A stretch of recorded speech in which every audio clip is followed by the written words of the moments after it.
Se donner toutes les garanties pour que les prochaines élections législatives soient libres, transparentes, mais surtout pacifiques. C'est le leitmotiv de la Commission électorale nationale autonome qui a tenu à cet effet cette rencontre avec les responsables des partis politiques. Des partis politiques que l'institution juge d'acteurs majeurs dans les élections. À ce rendez-vous, l'un des points essentiels qui a mobilisé les attentions est sans doute l'article 242 du nouveau code électoral. Et pour son application, la Sénat a son idée. Sont éligibles à l'attribution et à la répartition des sièges, premier tiret, soit les listes ayant recueilli au moins 10% des suffrages valablement exprimés au plan national, lorsque leur nombre est supérieur ou égal à 4, soit les 4 listes ayant recueilli le plus grand nombre de suffrages valablement exprimés au plan national, lorsque le nombre des listes ayant recueilli au moins 10% de ces suffrages est inférieur à 4. Soit toutes les listes admises à concourir lorsque leur nombre est inférieur à 4.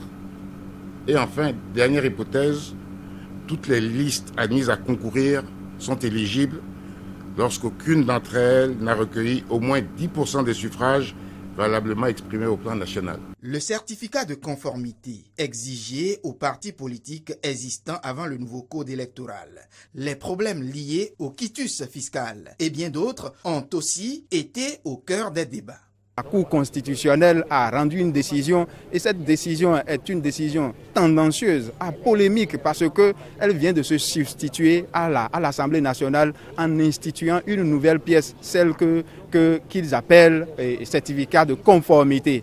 Et ce certificat de conformité est demandé pas aux nouveaux partis, mais aux anciens partis politiques. Nous remercions la Sénat qui s'échine vraiment pour une élection transparente. Mais il va falloir que nous acceptons la compétition dans notre pays.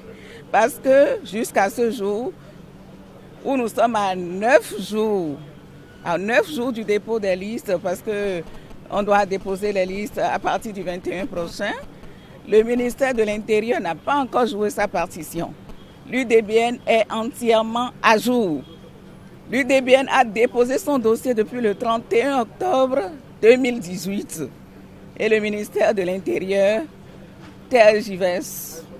Le ministère de l'Intérieur n'a pas encore délivré ce certificat de conformité.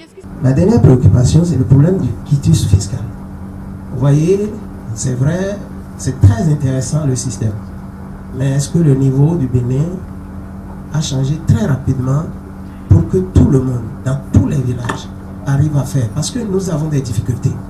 Et comme vous nous avez rassemblés ici ce matin, il fallait quand même que nous posions ces problèmes pour voir dans quelle mesure vous allez nous aider.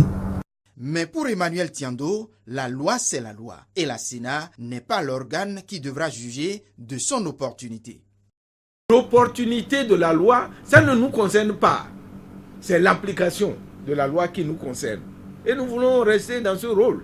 Après, quand on va appliquer, et législateurs et ceux qui ont appliqué la loi vont se retrouver pour dire mais faisons une évaluation pour voir ce qui s'est passé. Comment est-ce qu'on peut continuer à l'appliquer de cette manière?